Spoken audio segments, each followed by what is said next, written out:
Morning to all of you. First of all, I congratulate all of you for passing in SY BCom. પણ તમે જો ડિટેલ્સમાં જોવા જાઓ તો FY SY આની ટોટલ 4 એક્ઝામ લેવાની, બંનેના વર્ષથી 4 એક્ઝામ, એટલે કે ટોટલ 8 એક્ઝામ લેવાય. એમાં 4 મિડ સેમની એક્ઝામ લેવાય અને 4 એન્ડ સેમની એક્ઝામ લેવાય. એમાં જો તમે પરફેક્ટલી જો કોઈ એક્ઝામ આપી હોય, એની અંદર જો તમે ઓનેસ્ટલી જો કોઈ એક્ઝામ આપેલી હોય તો એ સેમ ફર્સ્ટની મિડ સેમ અને એન્ડ સેમ એક્ઝામ છે. બાકી બધામાં તમે જે એક્ઝામ આપી એ તમે પણ જાણો છો અને હું પણ જાણું છું. એમાંય સેકન્ડ સેમની એન્ડ સેમ નથી લેવાય, ફોર્થ સેમની એન્ડ સેમ લેવાય નથી. એક્ઝામ લેવાય એ એક્ઝામ તમે કેવી રીતના આપી છે તમને ખબર જ છે. પણ શું તમે એવું માનો છો કે આ તમારા માટે એક લાભ વાળું છે એવું તમે માનશો? આ તમને લાભ થશે એવું માનો છો તમે? આગળ આપણે જ્યાં જવું છે, હવે તમારી પાસે ફક્ત એક જ વર્ષ છે. આફ્ટર 1 યર, સમજો હા, જે સમજાવવા માંગુ છું, આફ્ટર 1 યર, એક વર્ષ પછી તમે ગ્રેજ્યુએશન થશો. જો મારી દરેક પાસેની એક રિક્વેસ્ટ છે, આ ગ્રેજ્યુએશનમાં જે તમે ભણ્યા છો, સમજો મારું કહેવાનો મતલબ, આ ગ્રેજ્યુએશન ની અંદર તમે જે ભણ્યા છો એ અડધું ભણ્યા છો, અધૂરું ભણ્યા છો. એટલે ગ્રેજ્યુએશન જ્યારે તમે થઈને બહાર નીકળશો ત્યારે તમને આ કોરોના યર, યાદ રાખજો, કોરોના યર બહુ જ નડશે. તો મારી એક રિક્વેસ્ટ આજથી, અત્યારથી મનમાં નક્કી કરી લો કે મારે એકલું ગ્રેજ્યુએશન નથી કરવાનું, કંઈક પોસ્ટ ગ્રેજ્યુએશન નો કોર્સ કરવાનો છે ને છે જ, કરવું જ પડશે. અને પોસ્ટ ગ્રેજ્યુએશનમાં જો સારા પર્સન્ટેજ આવશે તો લોકો ગ્રેજ્યુએશનમાં તમે કોરોના યરમાં હતા એવું ભૂલી જશે. તો મારી રિક્વેસ્ટ છે કે તમે પોસ્ટ ગ્રેજ્યુએશન થાવ. પોસ્ટ ગ્રેજ્યુએશનમાં તમે કોઈ પણ કોર્સ કરી શકો છો. MCOM કરી શકો, તમે પોસ્ટ ગ્રેજ્યુએશનમાં MBA કરી શકો, પોસ્ટ ગ્રેજ્યુએશનમાં MHRM કરી શકો, પોસ્ટ ગ્રેજ્યુએશનમાં MSW કરી શકો, પોસ્ટ ગ્રેજ્યુએશનમાં તમે ધારો કે ગ્રેજ્યુએશન પછી તમે LLB અને પછી LLM, પરંતુ યર વધારે થઈ જાય એ કરી શકો. પણ જે કંઈ પણ કરો એ ટોપ લેવલનું કરો,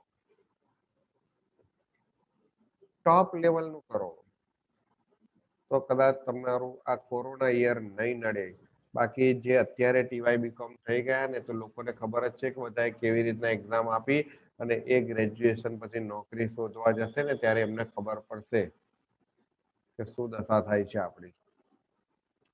તમે અત્યારે 12-15 હજારની નોકરી મળે, તમે સિંગલ પર્સન છો તો 12 થી 15 હજારની નોકરી મળશે તો તમને એવું લાગશે કે મારી પાસે પૈસા બચે છે, હું સેવિંગ કરું છું, હું મારો એક્સપેન્સીસ બેર કરું છું, મારા પોતાના ખર્ચા હું કાઢું છું. પણ જ્યારે તમે જોઈન્ટ ફેમિલીમાં આવશો, ફેમિલીમાં કન્વર્ટ થશો, ત્યારે 15 હજાર નહીં, તમે જ્યારે ફેમિલીમાં કન્વર્ટ થશો ત્યારે તમારે એપ્રોક્સિમેટલી 35 હજાર રૂપિયા ઇન્કમ હોવી જોઈએ. હવે એ તમે કેવી રીતના કમાશો એ તમારો પ્રશ્ન છે. ખ્યાલ આવે છે? એટલે મારી રિક્વેસ્ટ છે કે આપણે ભવિષ્યનું વિચારીને કામ કરવાનું છે, વર્તમાનમાં નથી જવાનું. વર્તમાન એકલો નથી ડિસ્કશન કરવાની. મારી દરેકને એક પર્સનલ રિક્વેસ્ટ છે, તમને જ્યાં તકલીફ પડે ભણવા બાબતે ત્યાં હું તમને મદદ કરીશ, પણ મારી પણ એક લિમિટ છે. હું પણ એક બંધનમાં બંધાયેલો છું, તો હું તમને બને એટલી મદદ કરવાનો પ્રયત્ન કરીશ. મેં કોઈને અત્યાર સુધી એસવાય બીકોમ ની અંદર, તમે મને કહો કે આમાંથી જેટલા લોકો જોડાયા છે એમાં કોઈને મેં અત્યાર સુધી પર્સનલી ફોન કર્યો હોય કે ભાઈ પેલી ફીસ આપી જાઓ, તો એવું નથી. તમારી બધાની ફીસ બાકી છે, તમને ખબર જ છે કે 5400 રૂપિયા આપણી ફીસ છે, એમાં કોની કેટલી બાકી છે. મેસેજ કદાચ કર્યો હશે, મેસેજ કદાચ કર્યો હશે, સમજો, પણ મેં ફી માટે અને તમે જે કીધું એ મેં માન્ય પણ રાખ્યું હતું. તમે જે કીધું એ મેં માન્ય પણ રાખ્યું હશે. સમજો કે તમે કીધું સર આવો, તો ઓકે વાંધો નહીં આવો. તમે કીધું કે આવું, તો મેં કીધું કે ચાલો કઈ વાંધો નહીં આટલા સમય પછી. પણ ભણવાનું ના અટકે, કારણ કે તમારું ભણવાનું અટકશે તો તમારું ફ્યુચર અટકી જશે. આવનારો સમય બહુ કઠિન રહેશે. કિન કોમ્પિટિશન રહેશે, ડગલે ને પગલે કોમ્પિટિશન રહેશે. હવે કોમ્પિટિશનમાં તમે કેવી રીતના આગળ આવવાનું છે, કેવી રીતના વધશો, એ તમારે વિચારવાનું છે. તો મારી રિક્વેસ્ટ છે કે મહેરબાની કરીને તમારું ફ્યુચર બનાવો, તમારું ભવિષ્ય ના અટકાવો. મારી રિક્વેસ્ટ છે. મારા હાથે એક સારું કામ થાય એટલે હું મારી પોતાની પર્સનલ જો આપવીતી કહું તો મેં મારી કાર વેચી દીધી છે. મેં તમારી પાસે ફીસ નથી માંગી, મારી પાસે જરૂર નહીં હોય, મને જરૂર નહીં હોય મારી તમારી પાસે ફીસ માંગવાની, તમે મને કહો. પણ વાંધો નહીં, મેં મારી કાર વેચી દીધી કે પછી પૈસા આવશે, રેગ્યુલર ચાલુ થશે તો આપણે નવી કાર લઈશું. પણ અત્યારે અને એ કારના પૈસા મારી જોડે છે, એટલે હું કોઈને એવું નથી કહેતો કે ભાઈ આજે આજે મને આપી જાય, નહીં તો મારે ચાલે જ નહીં. 500 રૂપિયા બી આપી જાય એવું કેવું પડે. હું ઘર કેવી રીતના ચલાવું? તો I will help as much as possible to you. Please you join regularly. Now today we start our lectures on TYBCom. TYBCom ની અંદર શું છે, કેવી રીતના ટોપિક છે, કેવા કેવા સબ્જેક્ટ છે, એના વિશે આજે આપણે તમને ડિસ્કશન કરવા જઈ રહ્યા છે. તો TYBCom ની અંદર તમને ખબર છે તે પ્રમાણે જે સેમ 5 છે, એ સેમ 5 ના જે ટોટલ સબ્જેક્ટ છે એના આપણે 3 ભાગમાં ડિવાઈડ કરીએ છીએ. એક અકાઉન્ટિંગ સબ્જેક્ટ,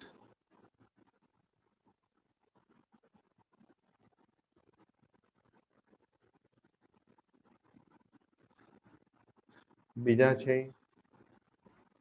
થિયોરિટિકલ સબ્જેક્ટ, અને ત્રીજા છે CBCS system, that means choice based credit system. Choice base credit system. આ ચોઇસ બેઝ ક્રેડિટ સિસ્ટમમાં હું તમને જે સબ્જેક્ટ શીખવાડીશ એ સબ્જેક્ટ વિશે ડિસ્કશન કરીશું. નાઉ સી એકાઉન્ટિંગ સબ્જેક્ટમાં પહેલું છે એડવાન્સ અકાઉન્ટ, બીજો છે ફાઇનાન્શિયલ મેનેજમેન્ટ,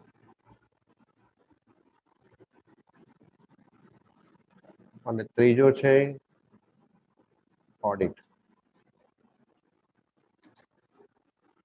થિયોરિટિકલ સબ્જેક્ટની અંદર જો આપણે ડિસ્કશન કરીએ તો ઇકોનોમિક્સના બેઝ ઉપર પહેલો સબ્જેક્ટ છે ઇન્ટરનેશનલ ટ્રેડ, બીજો સબ્જેક્ટ મેનેજમેન્ટના બેઝ ઉપર જોઈએ તો ઓર્ગેનાઇઝેશનલ બિહેવિયર, અને ત્રીજો સબ્જેક્ટની જો આપણે વાત કરીએ તો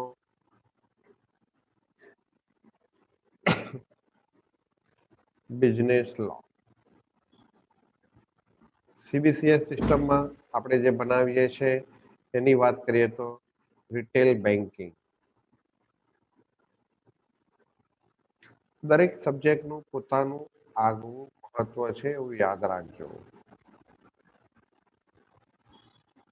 જો આફ્ટર બીકોમ તમારે કોઈ પ્રોફેશનલ કોર્સમાં જવું હોય તો પ્રોફેશનલ કોર્સમાં પણ જઈ શકશો.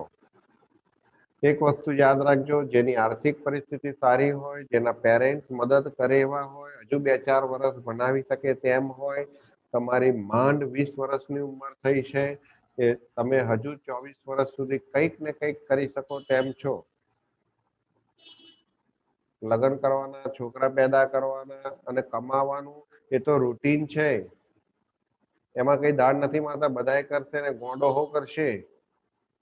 ગોંડોય કરશે કામ, એમાં તમારે કઈ બીજું નવું નથી કરવાનું.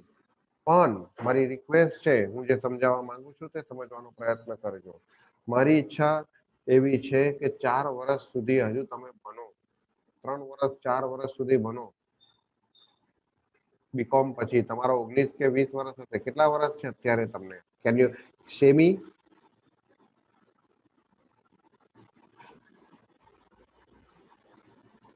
Can you explain me how much old you? 20 years. 20 years, okay.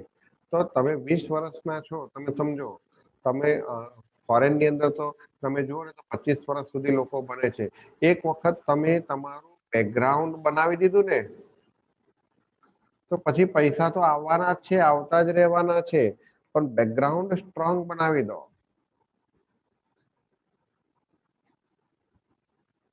જો તમારા પેરેન્ટ્સ તમને સફર કરી શકે તેમ હોય, તમારા પાછળ ખર્ચો કરી શકે તેમ હોય, તમે એવું ના વિચારશો કે ના ના હવે તો મારે કમાવું જ પડે ને. અરે એ સફર કરી શકે તેમ છે, પછી તમારે એમને હાચવવાના છે. એમને જેટલા પૈસા આપવા હશે એટલા પૈસા તમે આપશો. નાની મોટી તકલીફ દરેકના ઘરમાં આવે છે, તમારા એકલાના ઘરમાં નથી આવતી, દરેકના ઘરમાં આવે છે. પણ એક વખત કેરિયર બનશે ને તો લાઈફ પાર્ટનર પણ કેરિયર વાળો જ મળશે. So this is my request to all of you. એટલે પ્રોફેશનલ કોર્સ કરો તો ધારો કે સીએ, સીએસ, આઈસીડબ્લ્યુએ. હવે આ બધું જો ફાઇનલમાં પૂરું, જો ફાઇનલ કરવા જાવ ને તો પૂરું થઈ જાય તો થઈ જાય 3-4 વર્ષમાં. નહીં તો એટલીસ્ટ એનું ઇન્ટર કરો. ઇન્ટર સીએ થાવ, ઇન્ટર સીએસ થાવ, ઇન્ટર આઈસીડબ્લ્યુએ થાવ, તો પણ એક બેકગ્રાઉન્ડ તમારું જે છે ને એ ગ્રેજ્યુએશન કરતા સ્ટ્રોંગ બનશે. અને આની જોડે તમે એમબીએ કે એમએસડબલ્યુ, આના પોસ્ટલ કોર્સ પણ થાય છે, પોસ્ટલ એડ્રેસ પોસ્ટલ કોર્સ પણ થાય છે, ઓફલાઈન કોર્સ પણ થાય છે, ઓનલાઈન કોર્સ પણ થાય છે, ઘરે બેઠા પણ કોર્સ થાય છે. IGNOU, Indira Gandhi national open university, IGNOU ની અંદર તમે જુઓ તો એ લોકો તમને આ રીતના, એમાં કોલેજ જવાની કે એક્ઝામ આપવા જવાની જરૂર હોય છે. તો હજુ 2-3 વર્ષ ખાઈ ખપોચીને તમે આની અંદર પડી રહો તો તમારું બ્રાઇટ કેરિયર થશે. તમે મને જયારે મળશો ને કહેશો સર મારી 35-40 હજાર પગાર છે, 45 હજાર પગાર છે, તો હું ખુશ થઈશ કે નહીં ભાઈ મેં કંઈક કર્યું તમારા માટે. હા, જેના ઘરની સિચ્યુએશન એવી ના હોય તો એ વ્યક્તિ માટે તો હું કશું ના કહી શકું. પરંતુ જો ભાઈ પરિસ્થિતિ તો ડગલે ને પગલે છે ને કોમ્પિટિટિવ જ રહેવાની છે, આપણને સિલેક્શન વાળી રહેવાની છે, ઓપોર્ચ્યુનિટી કોસ્ટ વાળી રહેવાની છે. એક વસ્તુ સ્વીકારશો તો બીજી જતી કરવી પડશે. પણ હવે એમાંથી તમે શું સ્ટેડી થઈને વિચારો છો, તમે કેટલા સ્ટ્રોંગ થઈને વિચારો છો, તમે કેટલા પોઝિટિવ થઈને વિચારો છો, એના ઉપર ડિપેન્ડ છે. એડવાન્સ એકાઉન્ટ એમકોમમાં કામમાં લાગશે, સીએ કરવું હોય તો કામમાં લાગશે, finance management MBA with finance management કરવું હોય તો વધારે કામમાં લાગશે, સ્ટોક એક્સચેન્જમાં જવું હોય તો વધારે કામમાં લાગશે, એની પણ એક્ઝામ આવે છે, એમાં પણ તમે સારું એવું પૈસા કમાવી શકો છો. અને ઓડિટ એ તમારા રૂટીન પ્રોસિજરમાં આવશે. તમે જો એક ટોપ લેવલ ઉપર બનશો, ટોપ લેવલ ઉપર તમે મેનેજર લેવલના વ્યક્તિ કે કેટેગરી વાળા વ્યક્તિ બનશો તો ત્યાં તમને ઓડિટનું નોલેજ વધારે કામમાં લાગશે. ઇન્ટરનેશનલ ટ્રેડ એ પણ તમારી કંપની જો એક્સપોર્ટ કરતી કંપની છે તો આ ઇન્ટરનેશનલ ટ્રેડ પણ વધારે કામમાં લાગશે. ઓર્ગેનાઇઝેશનલ બિહેવિયર, તમારે મેનેજમેન્ટ કરવું છે તો એ આ સબ્જેક્ટ ખૂબ જ મહત્વનો છે. અત્યાર સુધી આપણે એફવાય બીકોમ માં જોઈ ગયા structure and process of business, અને બીજું જોઈ ગયા ફંક્શનલ મેનેજમેન્ટ. પછી એસવાય બીકોમ માં જોઈ ગયા personal management, HRM human resources management. પછી આપણે એસવાય બીકોમ માં માર્કેટિંગ મેનેજમેન્ટ. ટૂંકમાં આ બધા મેનેજમેન્ટને રિલેટેડ ટોપિક્સ જોયા. પછી ઈએસબીએમ એન્ટરપ્રેન્યોરશિપ, સ્મોલ બિઝનેસ મેનેજમેન્ટ. તો આ બધા મેનેજમેન્ટના સબ્જેક્ટ જોયા. એના કરતા આ ઓર્ગેનાઇઝેશનલ બિહેવિયર એકદમ ડિફરન્ટ સબ્જેક્ટ છે, આખો ડિફરન્ટ સબ્જેક્ટ છે. અને તમારે લો કરવું હોય તો લો કરવું હોય, એલએલએમ કરવું હોય તો આ બીલો સબ્જેક્ટ ખૂબ જ મહત્વનો છે. અને એવું જરૂરી નથી કે આ કરવું હોય તો જ મહત્વનું છે. તમારે ધારો કે કશું જ ના કરવું હોય ને કોઈ વસ્તુનું મેનેજમેન્ટ કરવું હોય તો પણ આ સબ્જેક્ટ મહત્વનો છે. ટૂંકમાં તમે કંપનીના મેનેજર બનવા માંગો છો કાં તો કંપનીનો હેન્ડલર્સ બનવા માંગો છો. શું સબ્જેક્ટ શબ્દ વાપરું છું? હેન્ડલર. તમે કંપનીને હેન્ડલ કરવા માંગો છો. કંપની તમને કોઈ રિસ્પોન્સિબિલિટી આપે અને એ રિસ્પોન્સિબિલિટી તમે એઝ્યુમ કરવા માંગો છો તો એની અંદર આ બિલોનું નોલેજ પણ હોવું જોઈએ. કારણ કે લો એ ડગલે ને પગલે જરૂર પડશે. તમે કંપની વિશે કોઈ જગ્યાએ કરાર કરો તો એ કરારમાં કયો કરાર વેલિડ ગણાય, કયો કરાર નોટ વેલિડ ગણાય, એ તમને આનું બિલોમાં નોલેજ આપશે. તમે એજન્સી તરીકે કામ કરવા માંગો છો તો શું તમારી રાઈટ ડ્યુટીઝ હશે. તમે એક એજન્ટ તરીકે કામ કરવા માંગો છો, શું રાઇટ્સ અને ડ્યુટીઝ હશે. તો આવા બધા શબ્દો આની અંદર નવા આવશે. ખૂબ જ ઇમ્પોર્ટન્ટ સબ્જેક્ટ છે.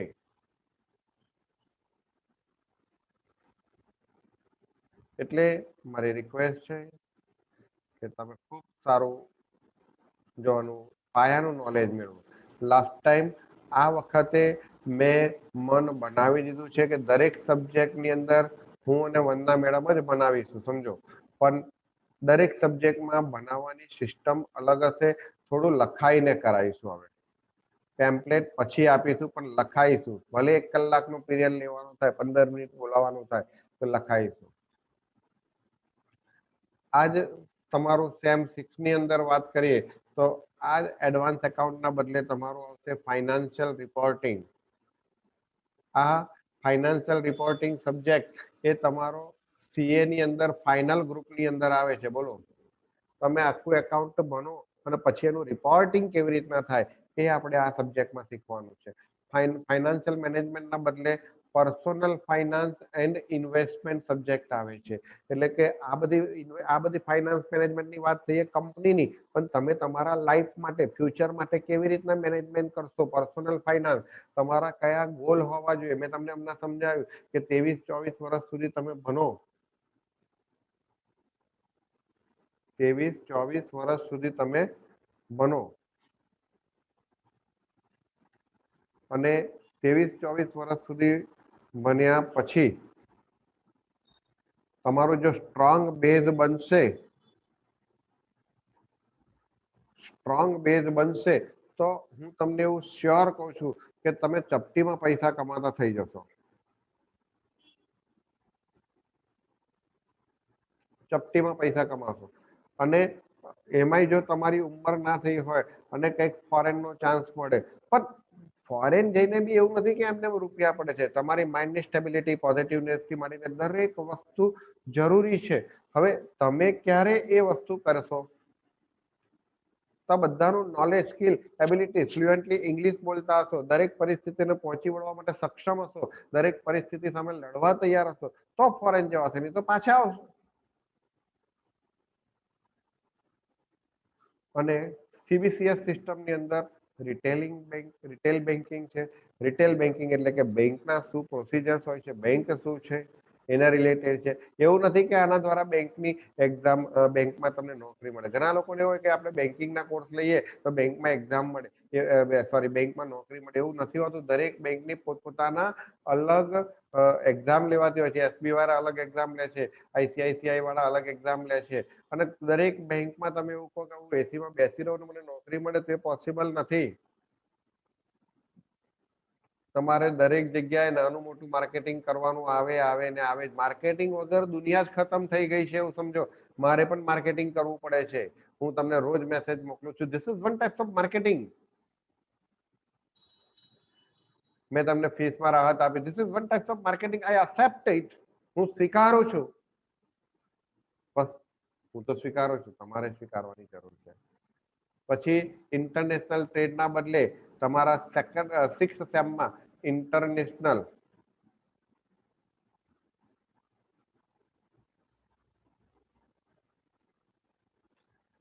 આમાં ઇન્ટરનેશનલ ટ્રેડ આવશે અને ઇન્ટરનેશનલ મોનેટરી ફંડ આવશે. એટલે આમાં તમે પૈસા ક્યાંથી લાવશો?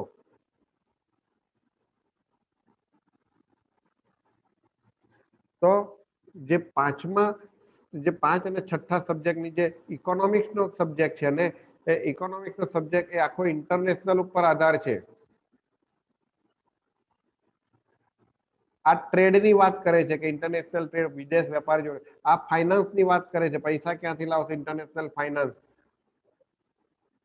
તમે ઇન્ટરનેશનલમાં આજે વર્લ્ડ લેવલ ઉપર જોવા જાવ તો આપણા દેશને પૈસાની જરૂર પડે તો આપણા દેશને પૈસા કોણ આપશે? કયા કયા સંસ્થાઓ છે એનું ડિટેલ, એ સંસ્થાઓની સ્થાપના કયા પર્પઝ માટે થઈ, ક્યારે પૈસા મળે, કેવી રીતના તમારી લિક્વિડિટી નક્કી થાય, કેવી રીતના તમારા ભાવ નક્કી થાય, તમારા ડોલર સામે રૂપિયાનો ભાવ કેવી રીતના નક્કી થાય, એ બધું આ સબ્જેક્ટની અંદર ભણવાનું છે. અહીંયા ઓર્ગેનાઇઝેશનલ બિહેવિયર છે તો અહીંયા આગળ આવશે માર્કેટિંગ રિસર્ચ, એમઆર. બહુ જ કોમ્પ્લિકેટેડ સબ્જેક્ટ છે. એકચ્યુઅલી આ સ્ટેટિસ્ટિકલ સબ્જેક્ટ છે પણ થિયરીમાં કન્વર્ટ કર્યો છે. અને બિલો, આમાં પણ બિલો જ આવશે, પરંતુ આમાં કંપની લો આવશે, કંપનીના રિલેટેડ લો આવશે. આમાં પણ ઓડિટ છે, એ આવશે કંપની ઓડિટ. આ જે બ્લેક અક્ષરથી લખેલા છે સબ્જેક્ટ, એ સેમ 6 ના સબ્જેક્ટ છે. રિટેલ બેન્કિંગની જગ્યાએ ઇન્સ્યોરન્સ પ્રોડક્ટ આવશે. એટલે અત્યારે તમે જો તો દરેક વ્યક્તિને બેંકમાં અને ઇન્સ્યોરન્સ કંપનીમાં નોકરી મળે. તો ઇન્સ્યોરન્સ પ્રોડક્ટ, ઇન્સ્યોરન્સ શું છે એના રિલેટેડ માહિતી આપણે આ સબ્જેક્ટની અંદર બનવાની છે. તો સમજો, મારી દરેકને એક એવી રિક્વેસ્ટ છે કે ભણો તો સારું જ ભણો. અને આ ટીવાયની અંદર હવે તમે એવું ભૂલી જશો કે માસ પ્રમોશન મળે, એવું ભૂલી જશો કે ઘેરથી એક્ઝામ આપવાની રહે. એ હવે તમારે એને ઇગ્નોર કરવું પડશે. એ પોસિબલ જ નથી. આ મહિનાના એન્ડમાં મને તો એવું લાગે છે કે શરૂ થઈ જશે. આ મહિનાના એન્ડમાં એવું લાગે છે કે શરૂ થઈ જશે. એટલે તમારે એ રીતના તૈયાર રહેવાનું છે, મહેનત પણ એ રીતના કરવા માટે તૈયાર રહેવાનું છે. અને તમારો ગોલ પણ હવે ઇઝીલી પાસ થવા. તમે ઇઝી કોઈ પણ વસ્તુ જીવનમાં યાદ રાખો, કોઈ પણ વસ્તુ ઇઝી મેળવશો ને એ તમારું કેરિયર નહીં હોય. જે વસ્તુ મને ઇઝીલી મળી જાય એ મારું કેરિયર નથી. અને જ્યાં મહેનત છે અને ફળ નથી મળતું તો એ જ તમારું કેરિયર છે. આ એક યાદ રાખજો. આપણે ફાઇનાન્સ મેનેજમેન્ટ સબ્જેક્ટ શરૂ કરવાનું છે. ફાઇનાન્સ મેનેજમેન્ટમાં 4 યુનિટ છે. Unit first, unit second, unit third અને યુનિટ ફોર્થ. તમારે આ સબ્જેક્ટ શીખવા માટે પહેલા તો તમારો જે વિચાર છે એ કંપની પોઈન્ટ ઓફ વ્યૂ હોવો જોઈએ. તમે કંપનીના ડાયરેક્ટર છો, એવું તમારે વિચારવાનું છે કે હું કંપનીનો ડાયરેક્ટર છું અને મારે આની અંદર ડિસિઝન લેવાનું છે.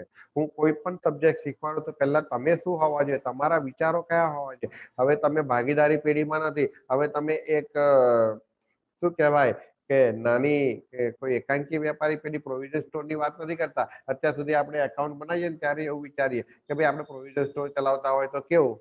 આવું હું તમને કહેતો હતો કે ભાઈ પ્રોવિઝન સ્ટોરમાં માલ ખરીદીએ, અલગ અલગ સપ્લાયર પાસેથી ખરીદીએ તો શું આમનો જ આવે, કારણ કે પ્રાઇમરી લેવલ હતું. પણ હવે તમે કંપનીના ડાયરેક્ટર્સ છો અને એ પ્રમાણે વિચારવાનું છે કે ફાઇનાન્સ નું મેનેજમેન્ટ, તો ફાઇનાન્સ કોને કહેવાય, ફાઇનાન્સ ક્યાંથી રેઇઝ કરીશું, ક્યાંથી મેળવીશું અને કેવી રીતના એનો ઉપયોગ કરીશું. રેઇઝ કરવું એટલે ફાઇનાન્સ મેનેજમેન્ટમાં ફાઇનાન્સના બે પાર્ટ છે. એક એનો સોર્સિસ અને બીજું એનું એપ્લિકેશન.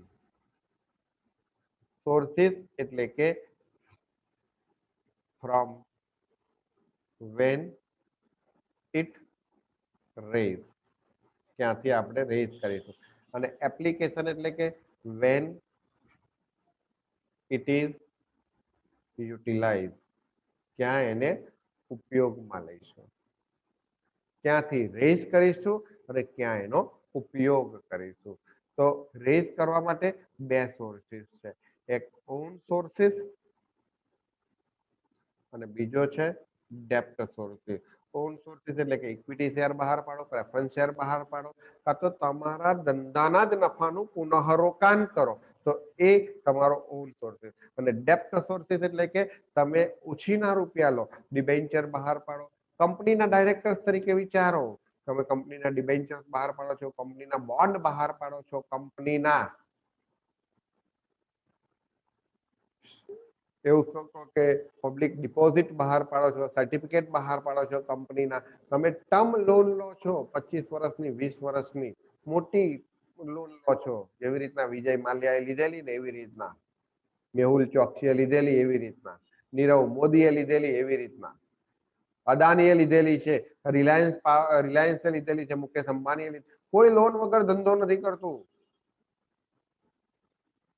તો ડેપ્ટ સોર્સિસ. પણ સામેવાળો બી તમને લોન ક્યારે આપે, તમારી અર્નિંગ કેપેસિટી, તમારો ક્યાં ઉપયોગ કરશો એના આધાર. અને વેન ઇટ ઇઝ યુટિલાઇઝ, તો યુટિલાઇઝ એટલે એની અંદર તમે કેટલું ફિક્સ એસેટ્સમાં ઉપયોગ કરશો અને કેટલું કરંટ એસેટ્સમાં ઉપયોગ કરશો, એને કહેવાશે એપ્લિકેશન. તો ફાઇનાન્સ મેનેજમેન્ટમાં ફાઇનાન્સ તો કોને કહેવાય, ફાઇનાન્સ એટલે આપણે મની કહીશું અથવા તો ફંડ કહીશું. તો એને માટે બે સબ્જેક્ટ વિચારવાના હોય છે અને એનું મેનેજમેન્ટ કેવી રીતના કરવું. આપનાર તો પૈસા આપી દે છે, પણ આપણે રિટર્ન કેવી રીતના કરવા, આપણને સસ્તું પડે છે કે મોંઘું પડે છે, એ બધું જ થિંકિંગ કરવું પડશે. તો ચારે ચાર સબ્જેક્ટ જો તમે એની ડિટેલમાં ઉતરો અને તમે આમ ખુમારી રાખતા હોય કે હું કંપનીનો મેનેજર છું ને મારે આ બધું ડિસિઝન લેવાનું છે, તો આ સબ્જેક્ટ ભણવામાં ખૂબ જ મહત્વ, ખૂબ જ મજા આવશે તમને. ઓકે, તો અહીં મેં તમને ફાઇનાન્સ મેનેજમેન્ટની વાત કરી. કાલે એની થિયરી ઉપર જઈશું, થોડું ઘણું લખાઈશું, થોડું ઘણું સમજાવીશું અને પછી આપણે ધીરે ધીરે આગળ વધીશું. આવતીકાલે 10:30 વાગ્યાનો ટાઈમ, આવતીકાલથી બે સબ્જેક્ટ શરૂ કરીશું. એક બે પીરિયડ હશે, એક ફાઇનાન્સ મેનેજમેન્ટનો લેક્ચર હશે એકાઉન્ટમાં અને બીજો બિલો બિઝનેસ લોનો લેક્ચર હશે. તો કાલે આપણે એના વિશે ડિટેલ ડિસ્કશન કરીશું. રવિવાર સોમવારે પેમ્પલેટ ડિસ્ટ્રીબ્યુટ કરીશું. Okay, good day, good bye. બીજા લોકોને પણ કહેજો જોઈન્ટ થઈ જાય.